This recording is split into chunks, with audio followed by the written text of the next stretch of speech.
So here we go.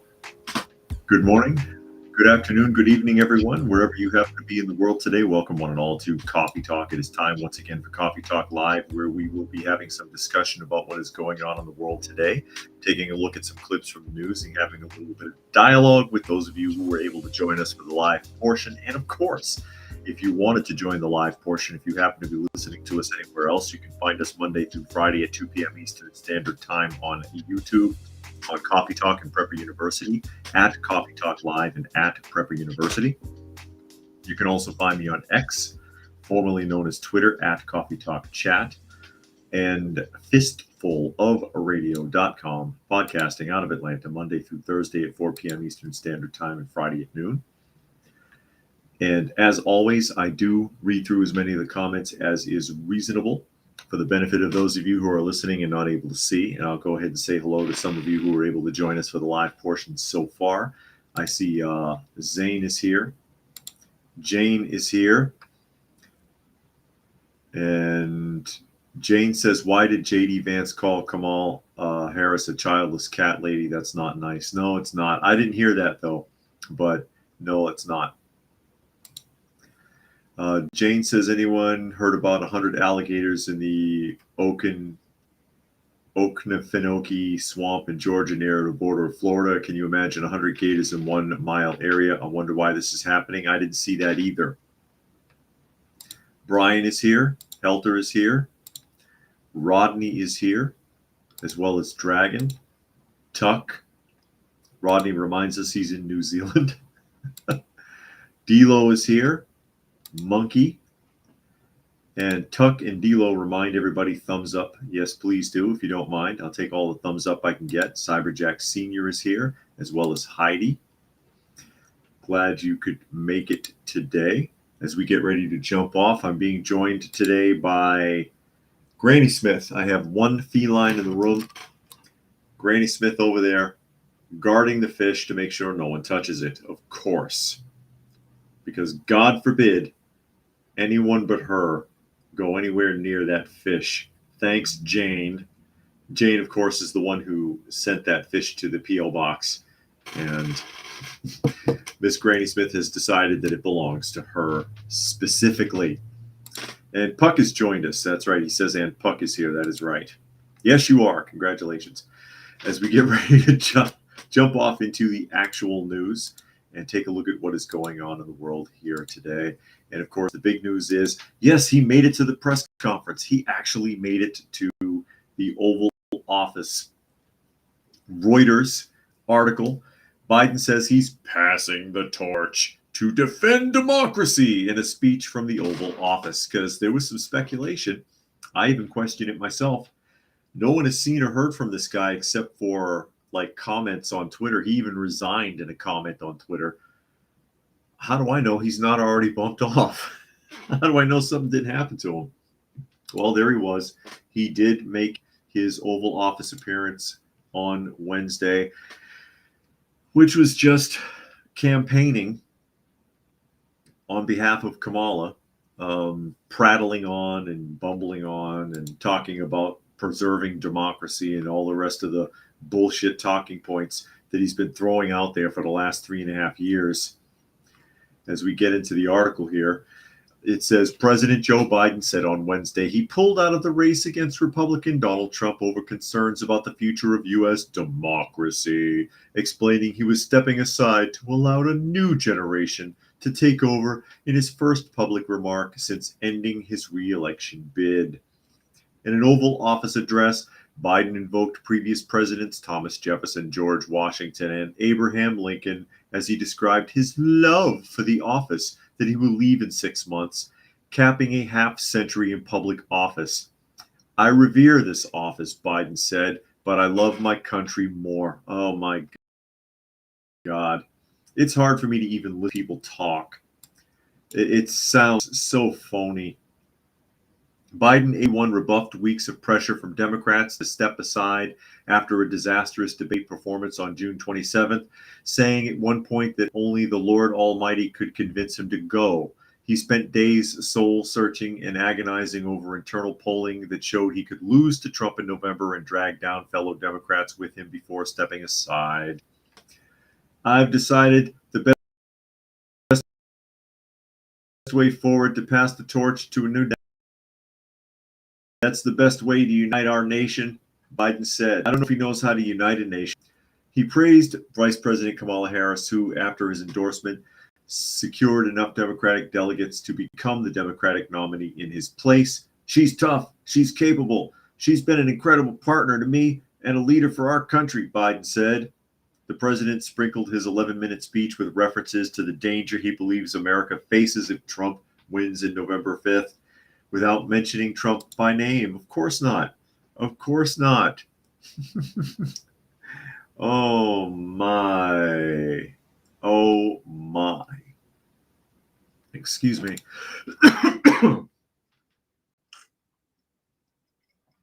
Pardon me. I see Heidi. Did I say hello to Heidi? I don't know if I did. And Zane says when cattle ranchers were setting up grazing areas in California, they introduced an invasive grass species. Okay. An invasive grass species. We'll listen to Biden here for a second. You know, in recent weeks, it's become clear to me that I need to unite my party in this critical endeavor. I believe my record as president, my leadership in the world, my vision for America's future all merited a second term. But nothing can come in the way of saving our democracy. That includes personal ambition. So I've decided the best way forward is to pass the torch to a new generation. That's the best way to unite our nation. The great thing about America is here, kings and dictators do not rule, the people do. History is in your hands. The power is in your hands. Kings and dictators do not rule, the people do. I don't feel like I'm in charge of anything here. I really did. I really don't. I really don't think that I have any power. And please don't tell me to vote. Obviously, it doesn't work. The power is not in the hands of the people. It's very, very, and I'm so sick of hearing about saving democracy. I'm sick and tired of hearing about saving democracy. Who's a threat to it? Who's a bigger threat to it than the people that are already in government? And this guy is right at the forefront of that. 50 years in office. What's he accomplished? 50 years. And they covered for him, knowing that he was inept. They've been covering for him, again, since 1988, since his last brain surgery, because it was after his last brain surgery that he started getting weird, started saying odd things, started touching people funny, started smelling people. That's when he got weird. They covered for him for 36 years, and we're supposed to trust these people. That's what Dragon says here. He says, Biden talks about protecting democracy, yet they appoint people who don't receive a single vote. And Puck says, Biden said the U.S. is not involved in any wars. Not officially on paper, but yeah, we are. We are. Jane says, anyone heard President Biden's been ill a long time, like since 2023. He had to give up. Biden had to follow Amendment 25, give it to Kamala Harris. I think he's been sicker a lot longer than that. I mean, that was primarily his address to the people.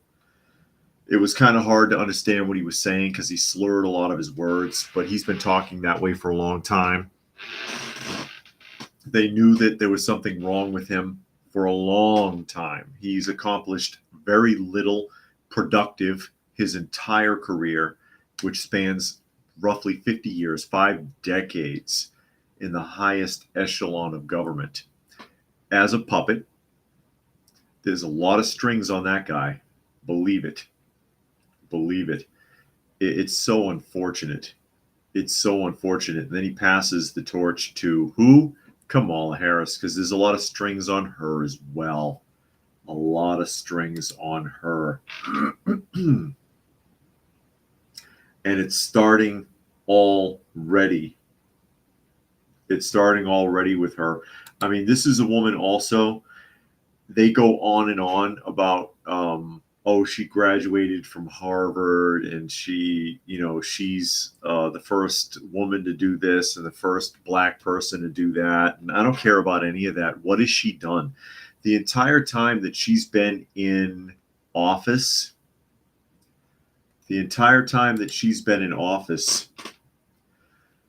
she's been assigned basically one job. Has she done it? What were they calling her in the media? The border czar? Do you know who realizes here that she still has never been to the border? I mean, she's gone to Texas, but she has still not been to the border. She never did the job. Even AOC went to the border. Granted, it was a photo op for publicity, but she went. Oh my God. Zane's happy to see him step down. He says he's been in bad shape for a while. He needed to step down at the beginning of the race. He needed to step down in 1988.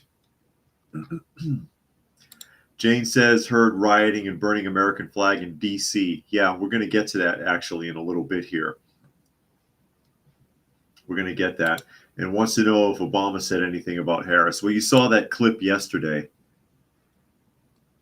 That I think you were here, Jane, about Obama having that conversation that was very staged. It was supposed to look like an organic conversation between her and Obama, and it was very scripted, very staged.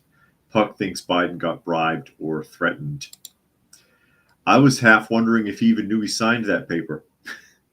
And then Nature Nerd says the U.S. has hundreds of military bases all over the world. We spend hundreds of billions in taxpayer money to maintain all those bases all over the world.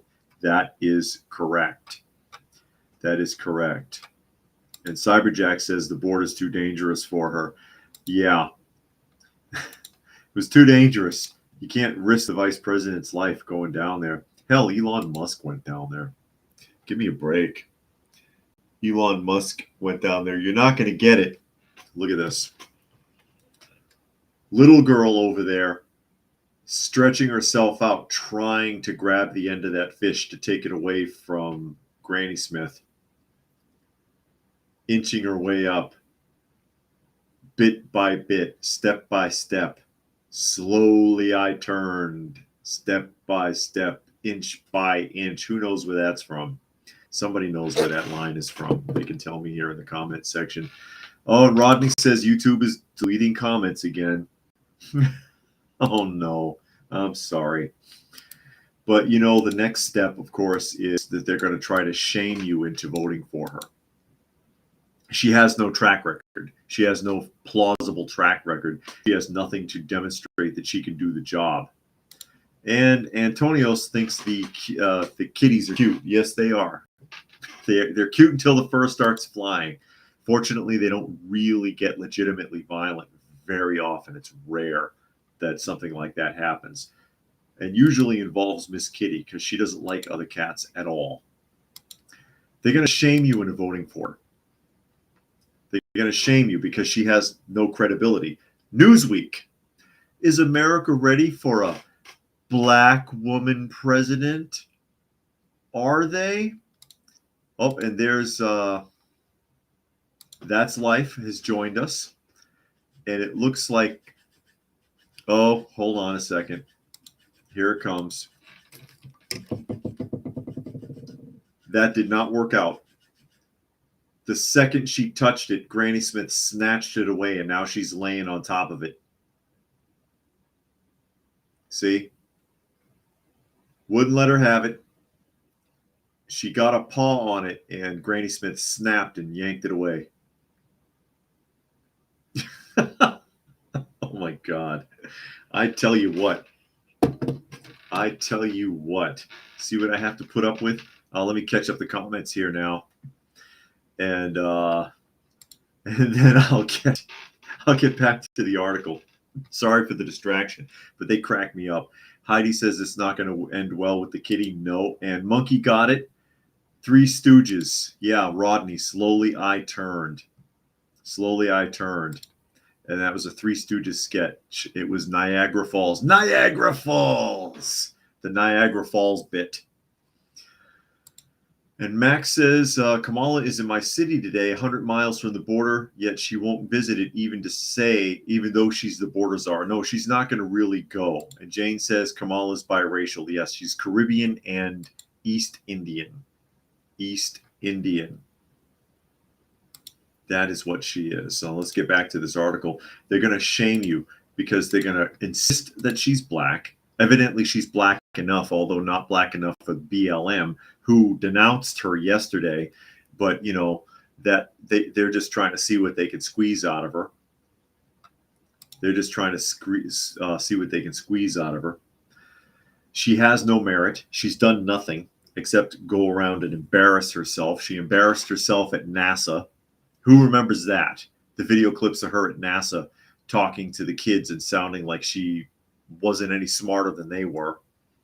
Who remembers her in France? I'll never let that one go. Talking to the French president with a French accent like she's 5 years old. Border czar, never been there. Border was out of control up until a couple of changes that were made just recently for the purpose of getting votes, because Americans are pissed off about the border. And Zane says they heard Kamala used to be very pro-police and arrested a lot of people for Mary Jane. Yes. Her and Biden both.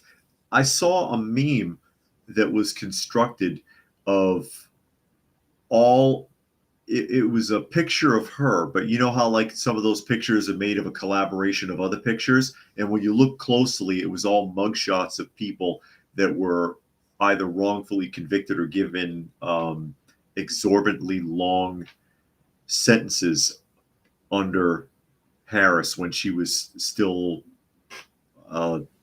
district attorney in California. Gary wants to know if America's ready for a Black Widow. Yeah, there you go. And Fluke Man has joined us. Glad you could join us today as well as Gary.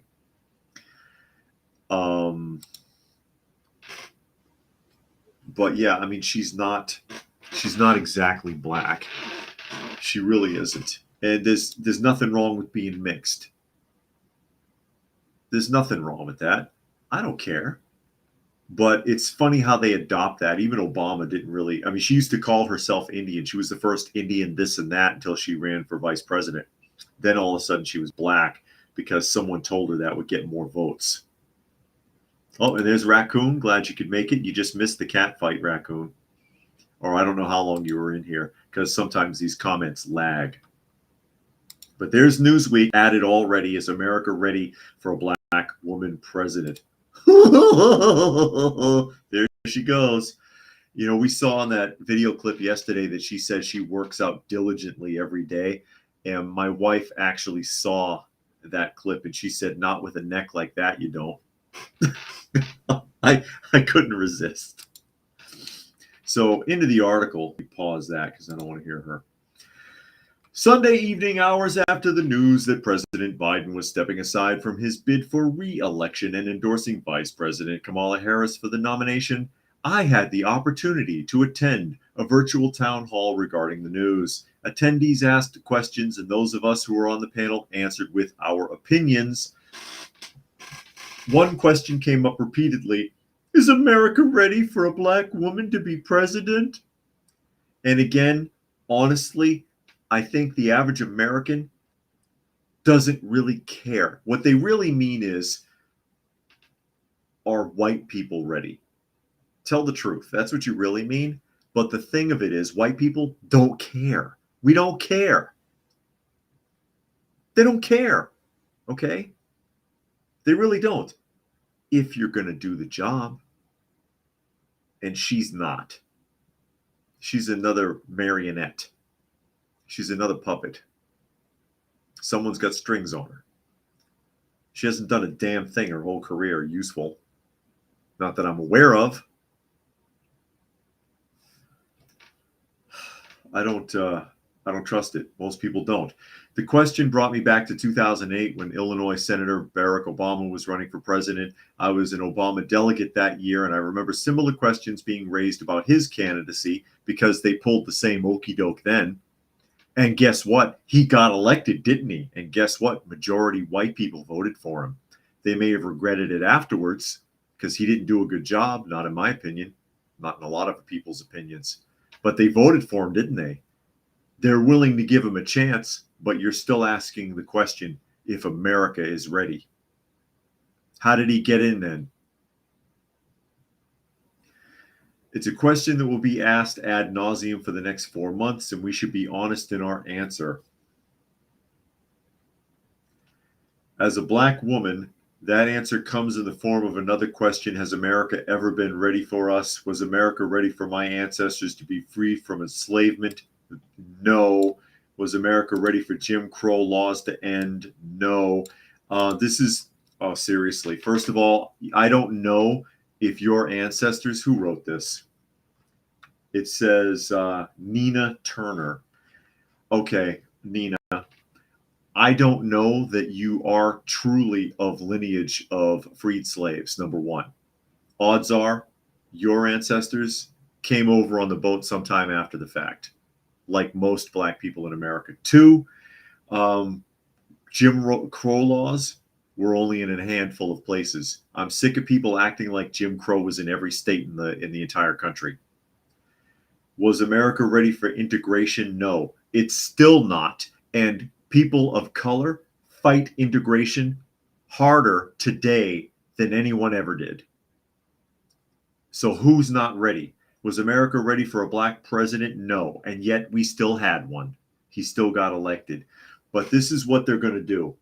They're going to try to guilt you into this. They're going to try to guilt you into this. Make you feel like you're doing something wrong if you don't vote for her. Oh, you're a racist. You're a misogynist because you won't vote for a black woman. Maybe I just don't like her. Maybe there's a better one. Show me a black woman that'll do the job.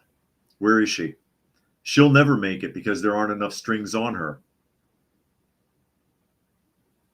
Rodney says, damn, Kamala is a nasty piece of work. I wouldn't trust her to run a lollipop stand. Oh, wow. And Rock Valley says, might work her jaws out daily. Wow. No, she's done with that. She was done with those in the days of Montel Williams. Puck says Harris was the AG that brought charges against 2 journalists who exposed PP for selling baby parts from their clinics. Wow. Wow. And Nature Nerd says Hillary's more competent than Kamala. Unfortunately, that's true, but Hillary is dangerous. They don't call her Killary for nothing. And all people is going on about Harris. I knew that was coming if he was in here. About Harris's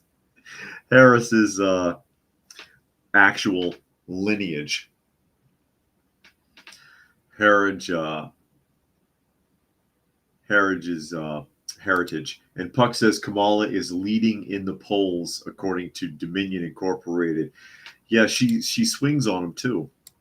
Wraps her legs around him. Fluke Man says, why do we identify Indians if they're from the north, east, south, and west, assuming nobody identifies Americans, Canadians, British, Chinese, etc., which part of the country they're from? Because they lump themselves together. They lump themselves together by pretending like they're all one big happy family, but Native Indians hate each other. I had to deal with a lot of that when I lived in Kansas. Tribe by tribe, they hate each other, but they'll put on an act in front of the camera, and they're pretty damn good at it. But they hate each other. It's incredible. Nature Nerd says Kamala's family was a rich slave-owning family in the Caribbean. Interesting. As I try to catch up here. Jane says Nina Turner looked like the black American female. Guilt does not work on me. Been through too much stuff. And then Monkey says that might be wishing for something, but in a couple of years, they'll soon try to get the Alphabet Mafia elected for president.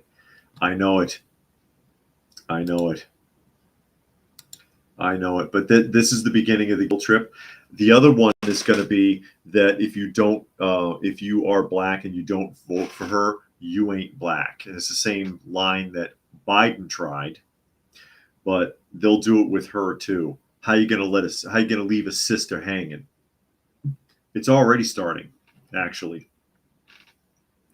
They'll put pressure on people. And if you are black and you happen to hear this and you don't like Harris and you're worried about what people will think, remember, they won't see who you vote for. You can tell them you did anything. And Sean says they had a call the life alert. Are you serious? If you are, I hope you're all right. Hope you're all right. And the fact that basically the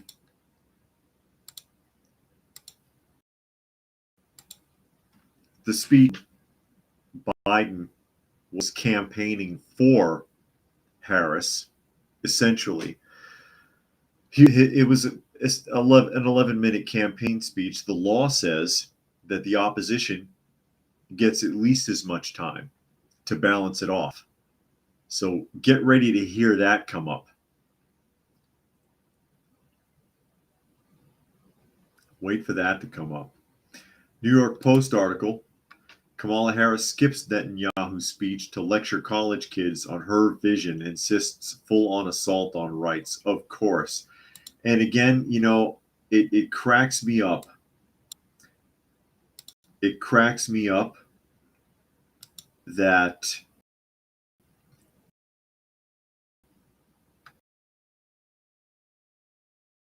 they always language interpreter on these things. Because again, that's what the closed captioning is for. So the people that can't hear can read it. So you don't need a sign language interpreter. It'd be easier for them to read it than it would be to watch this person in the box.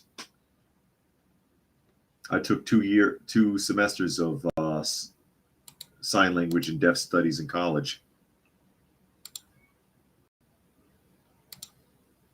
Let me see if I can get that sound up. To everyone here, it is so good to be with you. To the former presidents who are in attendance, to the International Board of Directors, and to all of the fine members of Zeta Phi Beta Sorority Incorporated.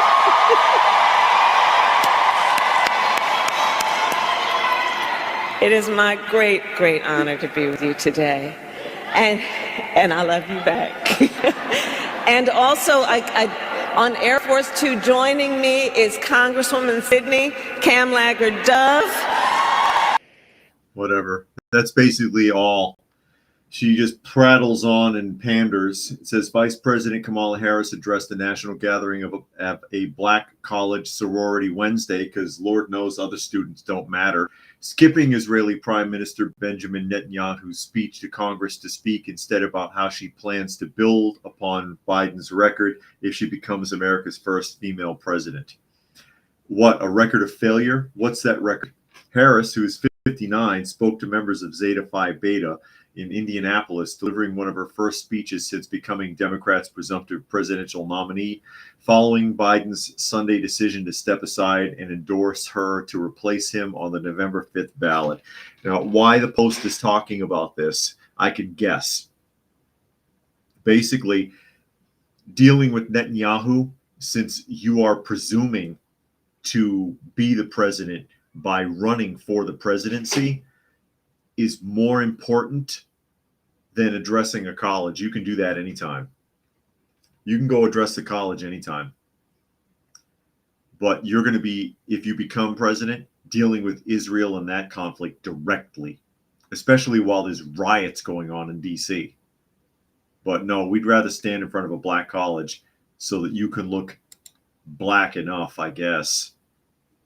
Yeah, she does have a rough looking neck. I can see why my wife pointed that out. There's only so much makeup you can put on there, sweetheart. It says, we share a vision for the future of our nation, a future where every person has the opportunity not just to get by, but to get ahead a future of social justice, health justice, economic justice, Harris tells the crowd. Oh my God. I'm tired of those talking points. Ours is a vision of a future in which we realize the promise of America, and I deeply believe in the promise of America, a promise of freedom, opportunity, and justice, not for just for some, but for all. Who doesn't have that? Harris laid out some details of her own policy agenda, saying she would continue to fight for affordable child care, affordable elder care, and paid family leave. 3 things that are already on the books. She used the word freedom 13 times to describe her vision on abortion rights, gun rights, voting rights, state policies against the teaching of so-called critical race theory. Across the nation, we're witnessing a full-on assault on hard-fought, hard-won freedoms and rights. The freedom to vote, the freedom to be safe from gun violence, the freedom to live without fear of bigotry and hate, the freedom to love who you love openly and with pride, the freedom to learn and acknowledge our true and full history, and the freedom of a woman to make decisions about her own body and not have the government telling her what to do. Yeah. So it's okay if the government tells you what to do in every other walk of life, as long as you can retroactively use birth control through abortion. And New York Patriot is here. Justice this, justice that, blah, blah, blah. Exactly. Exactly. Exactly. And oh yeah, that's a good point. Helter says, as I recall, she called 18 to 24 year olds stupid. Did she? Well, they're not that smart. They're not that smart. Hell, people older than that aren't that smart. They are not that smart. Most people aren't. Most people aren't. And again, as I've said many times, there are many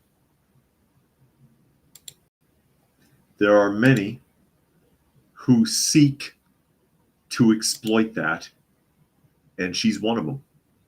I know people aren't that bright, so I'm going to exploit it. Rock Valley makes the point. He says pride is one of the 7 deadly sins. Yes, indeed. Yes, it is. Pride comes before the fall, as they say. Pride is one of the 7 deadly sins. And the whole concept of the whole thing with the pride, and that's very important. And here's a clip of what's going on in DC. I'll play it here for a second.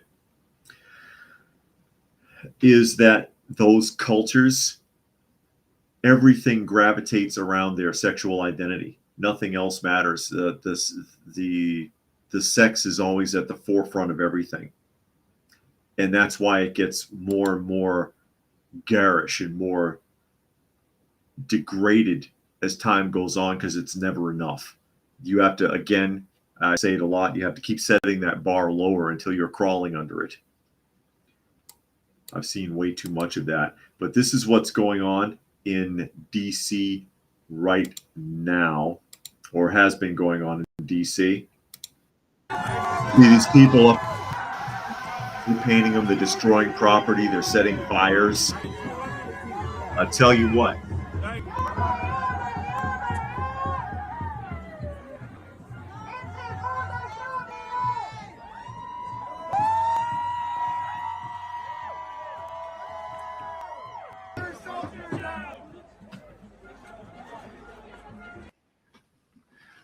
That's the American flag burning. That's a statue of Netanyahu burning in effigy. No sound on that clip. But, you know, they're chanting and making all those noises, being obnoxious. Jane reminds us that the human brain's not finished developing until the age of 25. That is correct. That, get rid of that. There we go. And I'll tell you, I wish there was something we could do with these people. I wish there was something we could do with these people. Because if they hate America so much, I wish there was somewhere we could put them that isn't here. Somewhere else. Look at that, running it up the official flagpole in D.C. Running their flag up. You know, once upon a time, you could do that. That's what they had penal colonies for. People that were no damn good, and you wanted to get rid of them. But there's no Australias anymore. You know what I mean? Where it can be like, all right, we'll just dump you all on an island and sort it out. Yeah, the sound went out. The sound went out, but they're all screaming and yelling. And Jane wants to know why the National Guard isn't there. They won't be treated like the people on January 6th, I'll tell you that. They sure won't. But that's how it looks out there right now. And Nature Nerd says the protesters sound like wild natives chanting. They don't even know what they're doing. They don't even know what they're doing. And again, I've said it before. The people that they're protesting on behalf of wouldn't tolerate them. They wouldn't tolerate these people. They'd execute them all. Think about who Hamas attacked in October. Where was the weak link that they attacked? Where was the weak link? It was a festival of people just like this.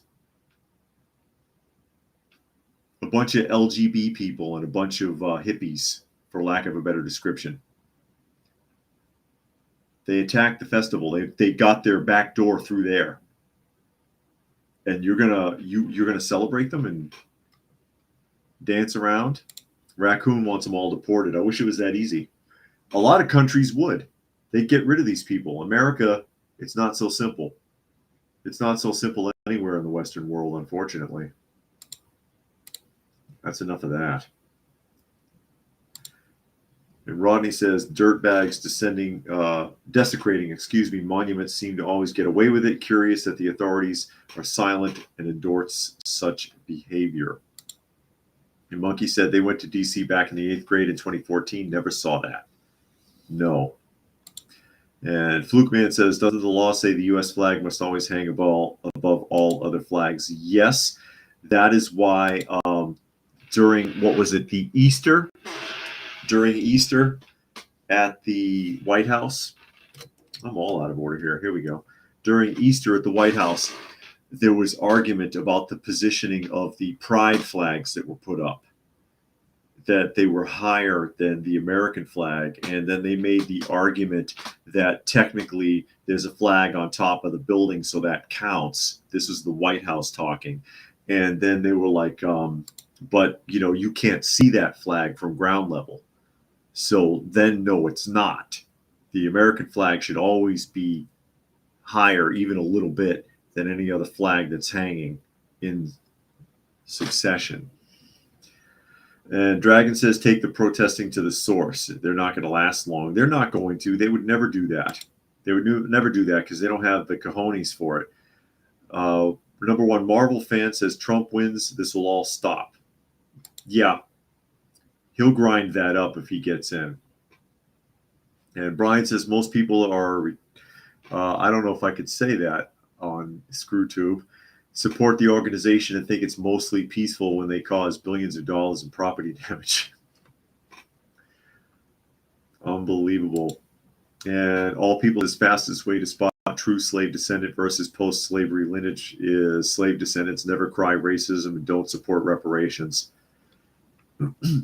Typically, that's true. And Puck says, you see the video of the third worlder butchering a cat or dog on a city street in Ireland? No, I did not see that. I did not see that.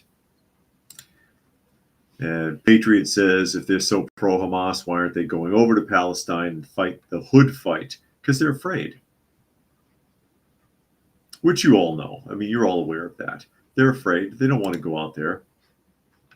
They don't want to go out there, risk their lives for real.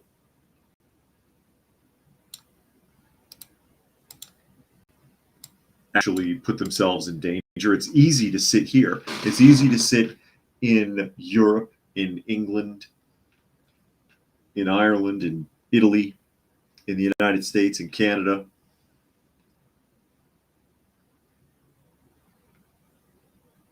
and protest something that's going on in the Middle East. That's real easy. Going there, that's something else. Going there is something else. They'll never do that because in reality, they're cowards. They're mostly cowards. If it came down to it, they couldn't do it. But we're going to shift gears into corruption. CNN article. This one will make you upset. U.S. Army worker stole nearly $109 million to buy mansions and luxury cars. There she is. There she is, folks. A Texas woman pleaded guilty to 2 charges of stealing nearly $109 million from a youth development program for the children of military families and used it to fund an extravagant lifestyle that included multiple mansions, a fleet of luxury cars, and designer accessories. She was sentenced Tuesday to 15 years in federal prison. Janet Yamanaka Mello, 57 years old, sentenced by U.S. District Court Judge Xavier Rodriguez after pleading guilty in March to 5 counts of mail fraud and 5 counts of filing a false tax return. That was a plea, I know it. That's a plea deal for sure. Prosecutors say that Mello, a civilian employee at Fort Sam Houston in San Antonio, stole the money and used it to purchase one lavish item after another, including a $923,000 worth of jewelry in a single day. $923,000 worth of jewelry in a single day. Mello was a financial manager who handled funding for a youth program at the military base and determined whether grant money was available. She created a fraudulent group called Child Health and Youth Lifelong Development, according to prosecutors. Janet Mello betrayed the trust of the government agency she served and repeatedly lied in an effort to enrich herself, according to U.S. Attorney Jamie Esparza. Rather than $109 million in federal funds going to the care of military children throughout the world, she selfishly stole the money to buy extravagant houses, 80 vehicles, 80 vehicles, and 1,500 pieces of jewelry. Whoo-wee. According to her defense attorney, Mello is deeply remorseful. Just in case you were wondering, Flores said that Mello had saved many things she bought with the money in hopes that the items are sold to reimburse the government. I don't think the court gave us enough credit for that, but we can't complain, Flores said. She kept the jewelry because she wanted it. She didn't keep the jewelry because she felt guilty and hoped the government could make the money back. Are you kidding me? Oh my God. Oh my God. Oh no. Oh no. And Tuck says, is she the one thief I hear military people mention? Probably. Probably. Let me catch up here. See if I can catch up here. Or I guess I don't have to. There's a lot of side conversation. I try not to read the side conversation. 1,500 pieces of jewelry, 80 vehicles. How many houses? It says it was more. It was 82. Mello used the money to buy millions of dollars of real estate, clothing, high-end jewelry, 82 vehicles, including a Maserati and a Mercedes, a 1954 Corvette, and a Ferrari Fratelli motorcycle. Agents executing a search warrant in 2023 found many of the vehicles with dead batteries because they had not been operated in so long. How could she drive them all? How could she drive them all? How many did she buy, though? It doesn't say. I don't think I see it. She saved many things she bought with the money in the hopes the items would be sold to reimburse the government, and that the defense expects leniency because of that. She kept all that stuff because she wanted it. She wanted it. She stole 109 million over a course of 6 years with 40 falsified applications. That's why I know this was a plea deal, because it's 5 counts of wire fraud and 5 counts of false tax returns. But she did this 40 separate times to her fake program that she pretended to fund. So that should have been 40 charges. So how come she gets 10 that are unrelated? Dragon says houses and cars, but none of the desperately needed plastic surgery. Oh, wow. But yeah, and again, where's the oversight? This is my first question: is where is the oversight on this? Because over 6 years, in 6 years, there should have been some kind of an audit, an independent audit that would have caught that. They'd have caught that the first time out. The first couple of times she did it, an independent audit would have routed that. She wouldn't have gotten away with it 40 times before they caught on. $109 million that should have gone to the children of military families. People are crazy. And Helter says, when politicians do it, it's okay, but when we do it, it's life in prison. Yeah.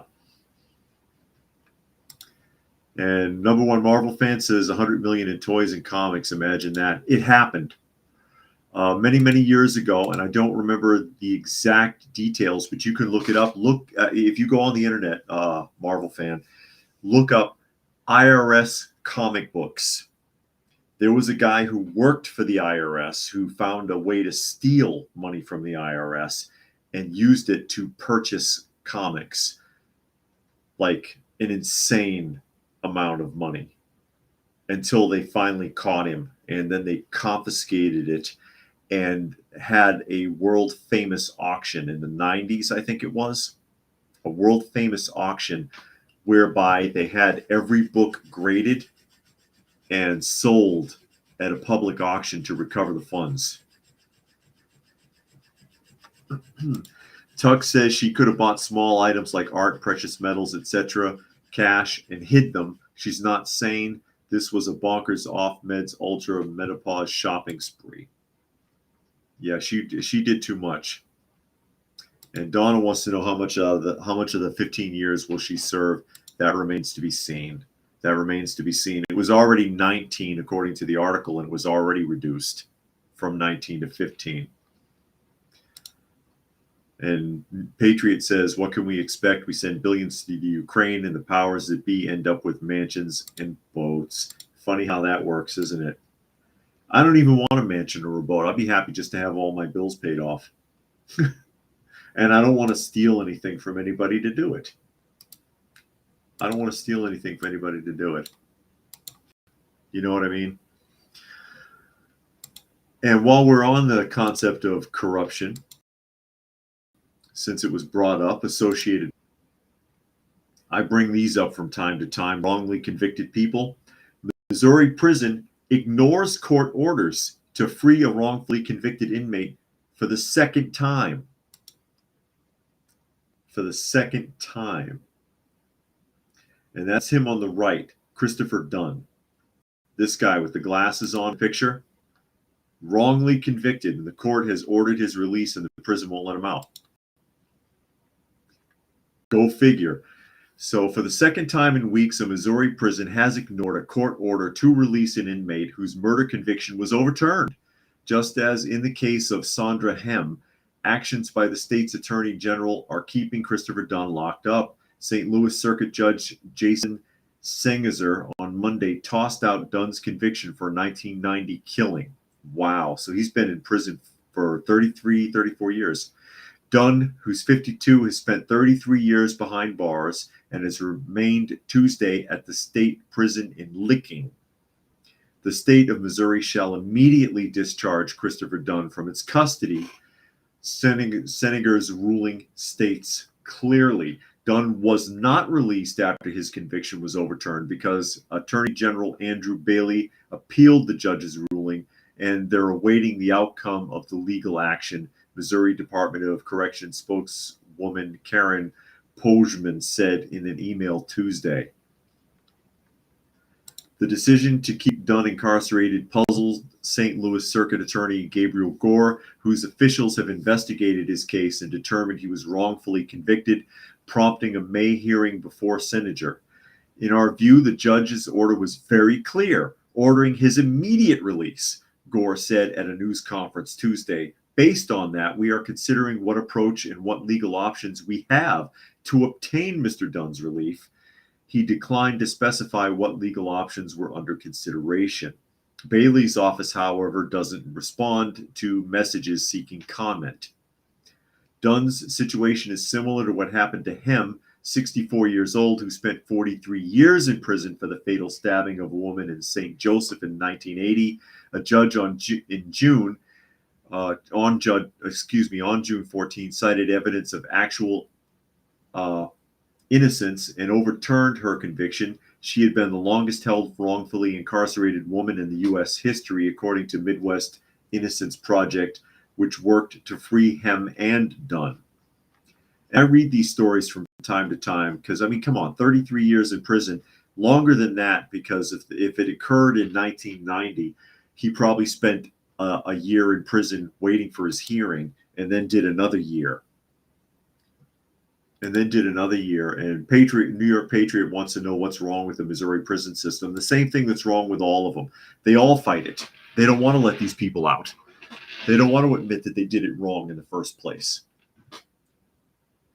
And I usually read the stories of people who languished for long periods of time, like Dunn here, 34 years in prison, and he's innocent apparently.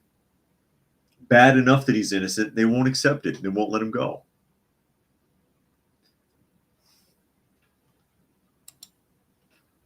They won't let him out. Give it a rest. And then, of course, most states have the option to sue for the difference. And typically it's, how much is it? I forget. There's an amount for every year of your conviction. I think it's $100,000 per year. And then, Dragon says, at what point do they get to say it's kidnapping? Yeah, it is kidnapping. It is kidnapping. But good luck. Good luck proving it. And then you have to sue to get that money, and then you have to go back to court again to enforce getting paid. These people will spend years collecting the money that is due them for a wrongful conviction in the states that allow it. Helter says there's often no consequences for government officials breaking the law. Some even get immunity for breaking laws. The U.S. stopped being a limited government. The limited government was designed to be decades ago. Correct.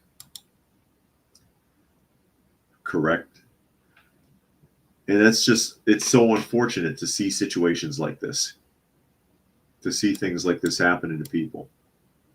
And it happens more than you might think. I mean, think about it like this.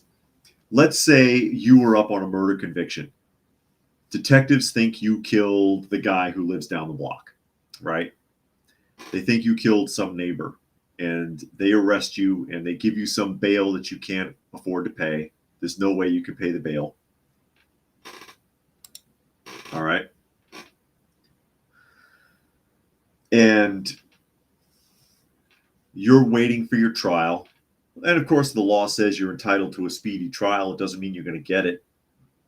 And they'll sit on you for as long as they can. to try to get evidence, and you spend a year and a half, 2 years in jail waiting for your trial. You get to court, and they discover you're innocent. Well, you've already spent 2 years in jail. They've already stolen 2 years of your life and changed you forever. You can't get that back. But tell me again how you're innocent until proven guilty in the court of law. Someone explain that to me. And I put that up there from All People. That is correct. What All People is going on about right there. That is correct.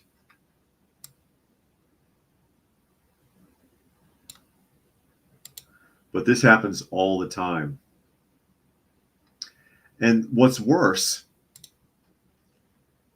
is that while you have someone languishing in jail like that, you're paying for it. That's your tax dollars at work, paying for this guy to live. There are a lot of people in jail who deserve it. And I'll make the argument again, that's the intention of executing a prisoner. It's not meant to be a deterrent. It's meant to keep a public menace from becoming a public burden as well. Because someone's got to pay for them. Someone's got to pay for them to eat, pay for their utilities, pay for their clothing, pay for everything that they do and have. You're paying for it. And then when you find out someone's innocent, like this guy, and he sues Missouri, and he gets his $3 million that he'll be entitled to eventually, after probably 4 or 5 years of back and forth court battles with them. You'll pay for that too. Because where does the money come from? Tax money. You'll pay for that too. Oh, and Jane's got to go. That's all right, Jane. We're going to be wrapping up here in a minute anyways. And that sucks. And he's not the same person. His life is whoever he was is gone. Hell, a month in jail could change it. Alter your entire life. Alter your entire life. It's a shame. It really is. It's frightening that they can get away with doing that sort of thing to people. That they can run people down like that and crush them. And again, like I said, I'm all for the death penalty because it's not a deterrent. It's not a deterrent. Again, it's to keep a public menace from becoming also a public burden, provided you are sure you got the right person, which they are not, unfortunately, often enough, because they don't do a good job. They don't do a good job. They don't try half as hard as they want to. They're like a rabid dog. They latch onto someone and they don't let go. These detectives and these DAs, they got the wrong damn person and they won't let go because I got a gut feeling. I've been doing this for a long time. I can feel it in my gut up until you find out you got the wrong person. And then the next person is the right one. I can feel it in my gut. I've been doing this for years. And they get the wrong person after the wrong person after the wrong person. The judge doesn't care. Judge doesn't care. Jury doesn't care. It's a broken system. It doesn't work. It doesn't work. And a lot of people end up convicted wrongfully, or they want to make an example out of you. And they give you this insane sentence. It just doesn't match whatever you did. The punishment doesn't fit the crime. Because we have to set an example. We have to set an example, and all they're doing is setting an example of how cruel ultimately the justice system can be. Right, Granny Smith? Granny Smith is still with us in front of the closet door there. She likes to reach under that closet door sometimes. I don't know what she thinks is in there, but she likes to reach under that door. Anyways, with that, I'll go ahead and start wrapping things up. Again, you are listening to and or watching Coffee Talk. And if you are interested in finding the live portion, if you're listening to us anywhere else, then you can find us Monday through Friday on YouTube on Coffee Talk and Prepper University. You can find me on X at Coffee Talk Chat. You can find me on fistfulofradio.com, podcasting out of Atlanta. So thank you, everybody who was able to join us here today. Hope you got something out of the conversation. And we will catch you again tomorrow.